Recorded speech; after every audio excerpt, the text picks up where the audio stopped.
Mi primera aventura en este programa me lleva a esta imagen. Representa a gigantes, a un cuerdo loco o un loco que tiraba a cuerdo, al libro más veces impreso después de la Biblia. Don Quijote de la Mancha lleva 400 años haciendo reír y disfrutar a millones de personas. Cervantes escribió la primera novela moderna, nos enseñó su época y su pensamiento. Yo, desde otra realidad, la del siglo XXI, intentaré descubrirlo a mi manera.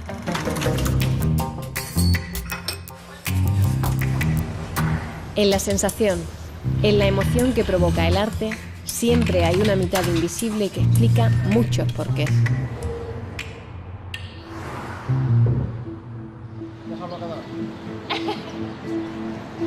Argamasilla de Alba. Aquí Cervantes estuvo preso y aquí se supone que pudo nacer la historia de Don Quijote de la Mancha. Concretamente en esta cueva de Medrano. Por eso, en este lugar empiezo la mitad invisible de nuestra obra más universal. En el año 2015 se busca así. Por Quijote me salen más de 14 millones de referencias y por Cervantes más de 60. No sé por dónde empezar, y lo hago por el principio. Encuentro en la web de la Biblioteca Nacional un ejemplar interactivo de las primeras ediciones que se conservan. En el prólogo el propio autor me exenta y hace libre de todo respeto y obligación. Y gracias a esta libertad de decir todo lo que me pareciere, pierdo un poco el miedo que me da dedicar un capítulo al Quijote. Empiezo a leer.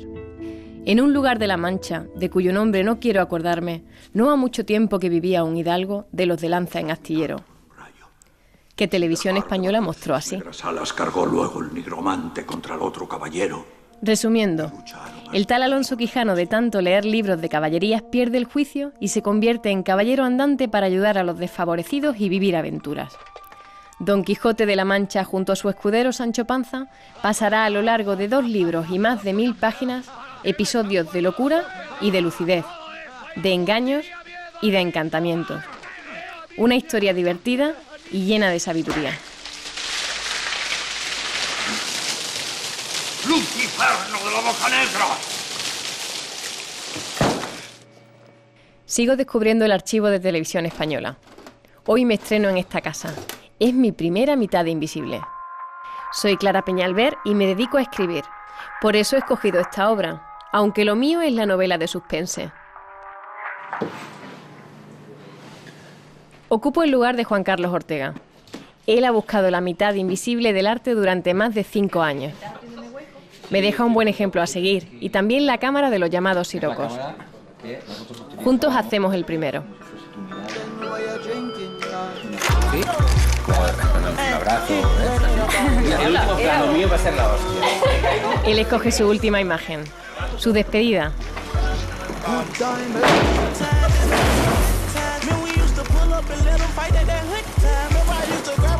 Juan Carlos es especial y deja su huella hasta el final. Espero seguir manteniendo la esencia del programa. Me da buenos consejos y además el equipo será el mismo, así que cruzo los dedos. Ya sola, sigo mi camino. Hay algo que quiero aportar a la mitad invisible, mi polígrafo y mi libreta. Aquí quedarán escritas frases e historias que también colgaré en las redes sociales.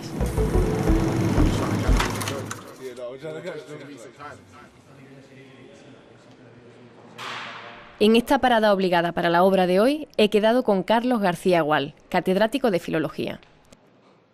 Nos encontramos en una exposición que sitúa el Quijote en el mundo. El Quijote ocupa un lugar indiscutible de primera fila en la literatura mundial y también, desde luego, en la literatura española. Cuando cualquier pensador o escritor europeo alude a la aportación española a la novela y en general a la literatura, siempre se acuerda del Quijote. No se trata de una primera novela, sino que se trata de la gran novela moderna que está escrita sobre un fondo anterior de muchas novelas. En el siglo XVI, además del teatro y la poesía, la novela era el género más leído. La biblioteca de Alonso Quijano es un buen ejemplo de ello. Los libros de caballerías eran los bestsellers del momento, con más de 200 ediciones y títulos originales. Leyendo de claro en claro. Los 4 libros de Amadís de Gaula. Me parece que debemos condenarles al fuego sin excusa alguna. No, señor. También se leían novelas pastoriles. Estas eran más refinadas y hablaban de amores. En el Quijote quedan bien representadas. Por último, aunque no gustaban a Quijano, estaban las novelas picarescas y las de prototipo griego. Me planteo qué añade Cervantes a todo lo anterior. Es la exaltación de la libertad novelesca, porque las novelas anteriores pertenecen a géneros muy definidos, tienen protagonistas muy definidos que corresponden a su escenario, es decir, el caballero andante era un príncipe o un noble joven, cortés, audaz, etc. Alonso Quijano, de su aldea manchega, sale a buscar sus aventuras y se interna por un mundo que por un lado es el de la fantasía de lo que ha leído, lo que él ve en su imaginación, y por otro lado es el mundo real. Pero no es un personaje como los anteriores, es mucho más complejo. Es alguien que se hace a sí mismo a través de esas aventuras, a través de esos choques, diríamos, tremendos con la realidad. Jurado. La modernidad está en este nuevo héroe, en este caballero de la triste figura cuya personalidad entra en conflicto con el mundo. García Gual insiste en que Don Quijote y Sancho no son solo dos personajes ridiculizados. Son mucho más, son personajes que nosotros sentimos vivos, complejos. No le dije a vuestra merced que eran molinos de viento y que no lo podía ignorar. Eso por un lado. Y luego por otro lado es curioso, en la novela hay muchas voces. Cada personaje tiene su voz. La gloria de su vencimiento. Pasan de poder poco sus malas artes. Y hay el descubrimiento de lo que se llamaríamos la polifonía novelesca. Carlos también añade la ironía como la gran aportación de Cervantes. Fueron los ingleses en el siglo XVIII los primeros en valorarla, y él la considera la mitad invisible. La encontramos tanto en pequeños detalles como en los propios protagonistas. La ironía está en que el fracaso vital de Don Quijote es al mismo tiempo un cierto triunfo de la fantasía.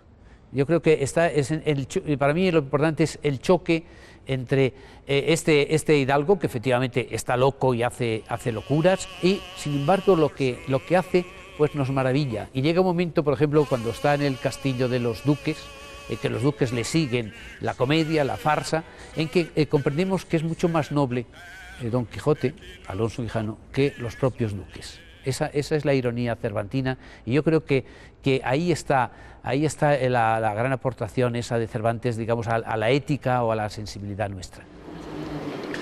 Compruebo estas ironías y el cambio del personaje entre la primera y segunda parte junto a Teresa Mezquita, responsable del Departamento de Manuscritos, Incunables y Raros de la Biblioteca Nacional. Tengo delante las primeras ediciones, auténticos tesoros que se volvieron a encuadernar en el siglo XX.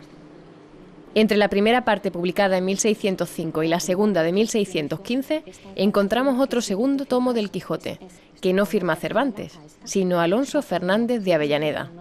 En los libros de caballerías era muy corriente que un escritor continuara con el héroe de un libro que había pertenecido a otro. Es decir, que Avellaneda hace una cosa que si el Quijote hubiera sido un libro de caballerías normal, estaría justificada.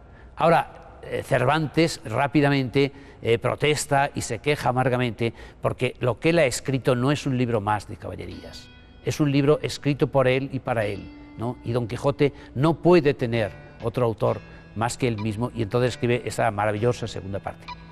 Dejo aquí estas primeras ediciones y me fijo en una muy reciente que ha generado polémica. Es una traducción al castellano actual de Andrés Trapiello.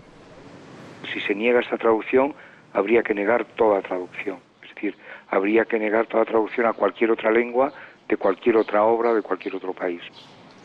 En cambio, sí entiende que le hagan objeciones concretas, ya que siempre hay traducciones que no convencen. Como digo en el prólogo, traducir se parece muchísimo a las 7:30, al juego de cartas de las 7:30, o te pasas o no llegas. Y estás todo el rato, claro, el baremo eres tú mismo.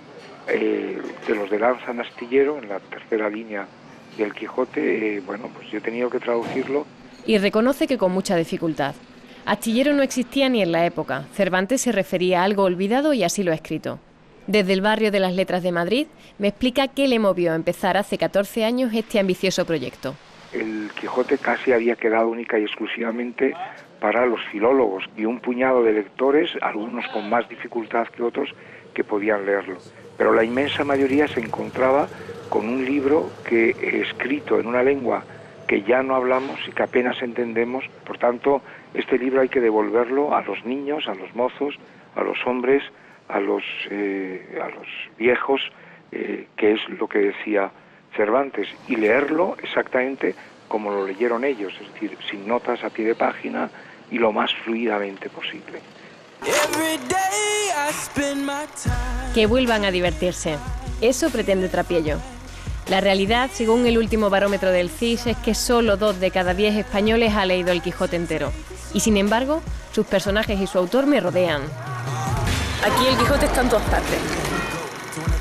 Estoy en Alcalá de Henares y en cualquier pared encuentro a los 2 protagonistas.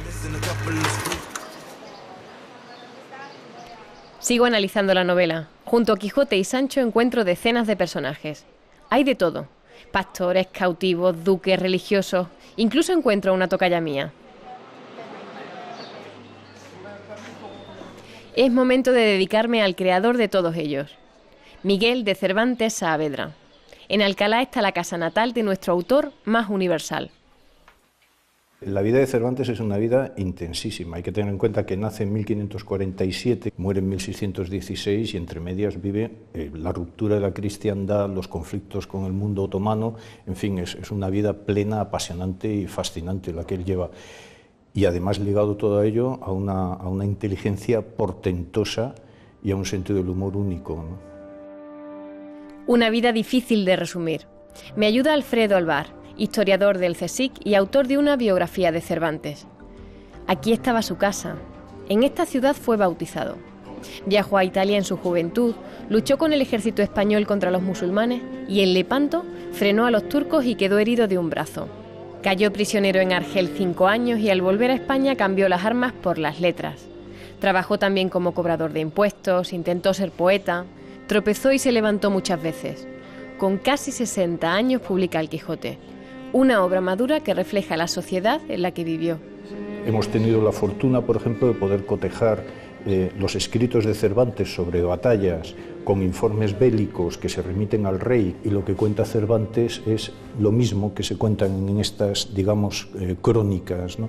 Es decir, la aspiración de Cervantes a ser historiador es permanente y sus conocimientos historicistas, por decirlo de alguna manera, sus preocupaciones de cómo hay que escribir la historia, etcétera, etcétera, ¿no? En esta clave se puede leer toda la relación entre moros y cristianos que aparece en la novela. De hecho, el autor ficticio del Quijote es árabe, y el propio Cervantes tiene que buscar a un morisco que le ayude a entender el manuscrito encontrado. ¿Podríais traducirme al castellano? En el Quijote encontramos personajes de distintas religiones, y aunque el autor es muy respetuoso, el conflicto de la época queda muy bien reflejado. Habla ahí de Dulcinea del Toboso. Es que Cervantes era descendiente de judíos convertidos al cristianismo en generaciones atrás. Y esto es una lucha permanente de Cervantes, del Cervantes interior, contra la sociedad que rodea con la discriminación. De linajes no disputes, Sancho, porque entonces te encontrarás que aquellos a los que beneficias no te lo agradecerán y a los que perjudiques no te lo perdonarán de por vida, ¿no? En toda la obra de Cervantes se encuentra la tensión que se vivía en el siglo XVI y en el siglo XVII entre esos dos mundos sociales, que es el de los cristianos viejos y el de los cristianos nuevos. Conocer el contexto ayuda. Alfredo me comenta que aunque es verdad que ahora leemos con 400 años más de experiencia existencial, desconocemos muchas referencias de la época y nos perdemos muchos matices. También la vida del propio autor nos da claves para entender mejor algunos episodios de la obra. Miguel de Cervantes, precisamente por esa vida que lleva, es un individuo, creo que se puede definir perfectamente, de frontera de muchos mundos, de frontera de lo católico, con las dudas de la fe, pero que vuelve a lo católico. Es cristiano, que lucha contra los musulmanes, pero su gran obra la escribe un musulmán. Todo su mundo es de fronteras, ¿no? De idas y de venidas de un sitio a otro. Lo que resulta enriquecedor, plenamente enriquecedor, es el estar leyendo la vida de un individuo que tiene dudas, que tiene seguridades, que es todo, es que es de una humanidad, no hay ninguna impostura, no hay ninguna falsificación de nada, es que es la vida. Busco esa humanidad en el mismo escenario de gran parte del Quijote. En este campo de la Mancha encuentro a Ángel y le pregunto por la obra que ha llevado su paisaje al mundo entero. Yo algo he leído de él, pero yo dejé la escuela muy pequeño y la verdad que yo me he dedicado a otros libros que me enriquecieran algo. de patología ovina, de caballos, pues todos esos libros. Pero yo, otras cosas así como el caballo de Troya y todo eso, pues no, que no. Sí, cosas útiles, ¿no? Cosas útiles. Ángel es muy sincero. Reconoce que aquí aún muchos viven del Quijote, de su imagen, y por eso colabora en lo que puede. En cuanto a lo que conoce de la obra, se queda con Sancho. Lo admira por la fidelidad que muestra a su amo, entre otras cosas. En una de las cosas que yo leí, dice, contra más sepas, más libre serás. Si es que contra más sepas, más libre vas a ser. ¿Puedo morder ya mi queso? Venga. El hombre se hace viejo muy pronto, sabio muy tarde, cuando ya no hay tiempo. Sigo atenta a sus frases llenas de sentido común. Como dijo Cervantes, las cabañas de los pastores encierran filósofos. El tiempo que hace en su tiempo es el buen tiempo. El que es malo es el que hace a destiempo. En estos coloquios iban Don Quijote y su escudero, cuando vio Don Quijote que por el camino que iban venía hacia ellos una grande y espesa polvareda. ¿Ves aquella polvareda que allí se levanta, Sancho? Pues toda es cuajada de un copiosísimo ejército. Hemos respetado la época, hemos respetado el lenguaje, pero al escucharlo uno nota que está hecho hoy, con los medios de hoy, con la gente de hoy, con los actores de hoy. Ese es el reto, atraer a los que les puede producir un cierto rechazo el Quijote, pero escuchándolo yo quiero, o esa es la intención, que les apetezca leer el libro. Benigno Moreno, director de esta versión de Radio Nacional titulada El Quijote del siglo XXI, me habla de la musicalidad del texto, sin duda escrito para ser dicho, y de cómo se planteó esta adaptación con el responsable de guión, Francisco Rico. Yo le pedí que a la hora de hacer 10 capítulos de 1 hora, y por lo tanto condensar obligatoriamente el Quijote, pudiéramos elegir aquellos pasajes que tengan más interés desde el punto de vista de contenido de hoy, que tengan más interés, que podamos sacarle una segunda, tercera lectura, que siempre lo tiene el Quijote, y quedarnos con la esencia del Quijote. Si tú estás nervioso porque Don Quijote está ahí leyendo y súper emocionado, pasa las páginas rápido. Hablamos también de cómo hacerlo. A pesar de las nuevas tecnologías, han preferido recrear todos aquellos sonidos que han podido. Benigno me muestra algunos de los objetos utilizados. Me siento como el caballero protagonista, un protagonista que él entiende así. Yo no creo que Don Quijote esté loco todo el rato, sino que su posición es una locura de tal manera que muchos de nosotros defenderíamos esa locura hoy. Es yo defiendo al débil, yo defiendo la verdad. La razón de la sinrazón que a mi razón se hace, de tal manera... Esta forma de ver a los personajes sin duda ha marcado la elección de los actores. El caso del escudero fiel es quizá la apuesta más arriesgada.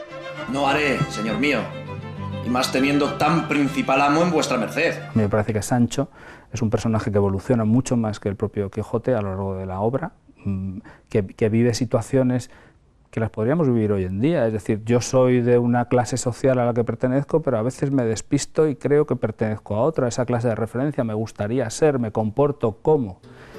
Ante todo, Benigno se considera un privilegiado por haber podido entrar en la obra, analizarla, reflexionar y sobre todo escuchar a muchos de sus personajes, incluso a un Cervantes. Y con esto, Dios te dé salud y a mí no olvide. Vale. En Valladolid, julio de 1604. Él será mi próxima parada en este viaje. He dado la voz de Cervantes en el primero y en el último párrafo, porque me hacía gracia, qué demonios.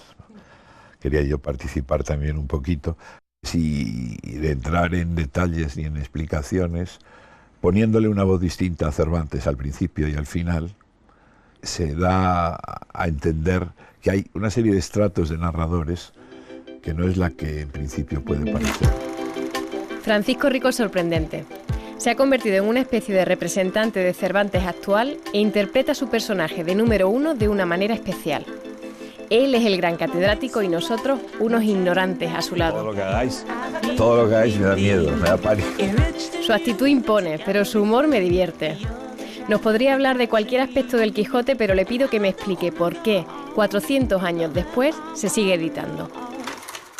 Y es el único caso en la historia europea en que un libro ha sido un bestseller y ha gozado de aceptación durante 4 siglos ininterrumpidos. La última edición trae sobre todo lo más importante, todas las modificaciones que en estos años hemos podido introducir para corregir el texto desgraciadísimo de la primera edición, donde en la primera edición pone la tempestad de palos que sobre él veía. Hemos corregido, porque así debe ser, y así corrigieron ediciones antiguas, la tempestad de palos que sobre él llovía, que tiene mucha más gracia y es mucho más eficaz. Y así un centenar de pasajes. Estamos en el texto más cercano que hoy podemos conseguir al que escribió Cervantes. La primera edición, además de tener muy pocos signos de puntuación, tiene muchos errores, porque el texto que pasó de la censura a la imprenta no incorporaba los últimos cambios que hizo Cervantes. Las ediciones han ido cambiando y, como él dice, seguirán haciéndolo, por lo que en el futuro el texto será aún más fiel al autor. Me enseña la última edición que ha dirigido para Alfaguara. Lo que hago yo en mis ediciones, mi Quijote en el Lazarillo, es poner la parte, el capítulo y luego un resumen. Un resumen del... Es aquí, Don Quijote, Maritornes y el arriero. Y cuando hablaba... Antes de irme, le pregunto, no sé si por miedo o para curarme en salud, ¿qué no podemos olvidar en este capítulo? En un programa dedicado al Quijote, creo que hay que decir siempre dos cosas. Que el Quijote es un libro extraordinariamente divertido, aunque para el lector moderno algún pasaje se preste a una digestión menos fácil, y que es un libro muy sencillo. No tiene ninguna profundidad, ningún misterio, ningún doble sentido, ningún mensaje. Es un libro para reír y que, como dice Cervantes, todos pueden entender y todos pueden apreciar. El yelmo de Mambrino. Mire bien vuestra merced lo que dice. Y mejor lo que hace, no vaya a ser que se engañe. Pero ¿cómo me puedo engañar en lo que digo? Por consiguiente, no hay mitad invisible, salvo que entendamos por tal el genio del escritor al encontrar unos personajes, unas situaciones, un estilo tan sencillo, tan fácil y sin embargo tan profundamente, no diré conmovedor, sino que toca unas u otras fibras. Ese será el yelmo de Mambrino. Cuando hemos recibido golpes y pedradas, ese Baciyelmo ha defendido muy bien la cabeza de mi señor.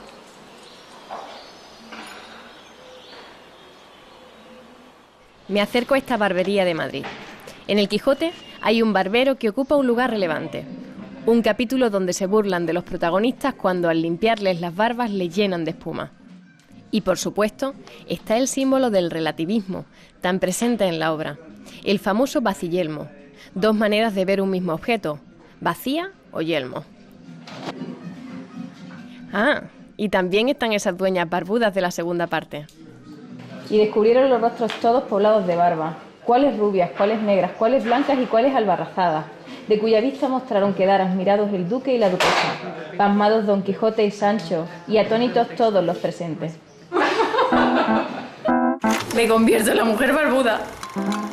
Menuda imagen. Las instantáneas que pueden salir del Quijote son miles. El protagonista colgado de un brazo, palizas, monstruos, un mono adivino, requesones deshechos en la cabeza y, por supuesto, los famosos molinos o gigantes. He intentado huir de ellos, pero al llegar a La Mancha es imposible evitarlos. Nos acercamos a las lagunas de Ruidera para conocer a un grupo de jóvenes que se presenta como el Quijote Team. Se han unido para participar en un proyecto solidario y vieron en este personaje los valores que querían transmitir. Aunque algunos reconocen no haber leído la novela entera, para ellos es un orgullo llevar este nombre.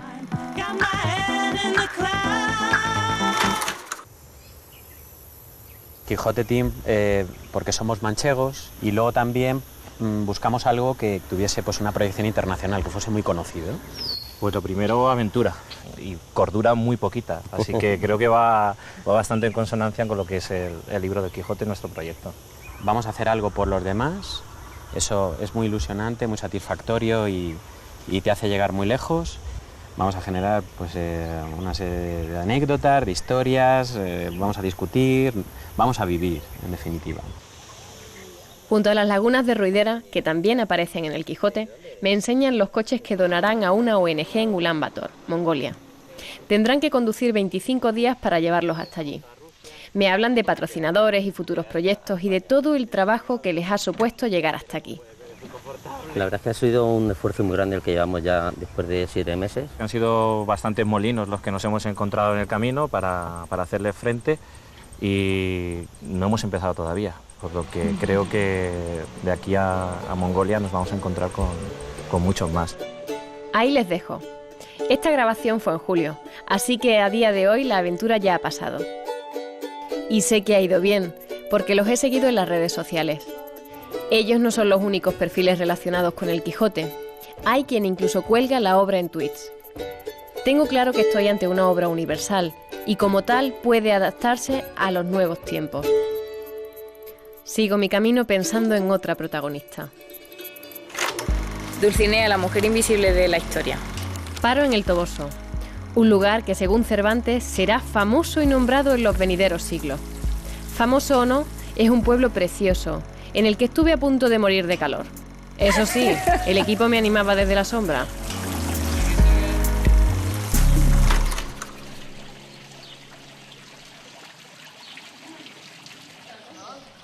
Queda poco tiempo y muchos temas por tratar. La melancolía, las mujeres, la ciencia, la locura. Consciente de que no cabe todo, me fijo ahora en su lectura hoy, en el siglo XXI. El Quijote tiene una historia que está ahí, no la podemos cambiar, pero sí la complejidad del Quijote, esa multiplicidad de mensajes, va a estar muy consciente en todo el siglo que hemos iniciado ya. Tiene muchas lecturas distintas.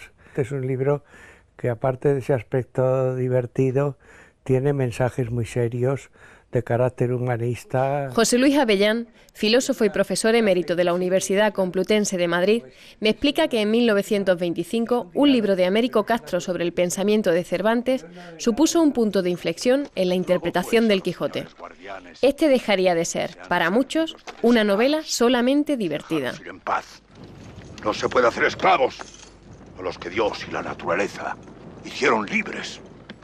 Hasta ese momento a nadie se le había ocurrido hablar del pensamiento de Cervantes.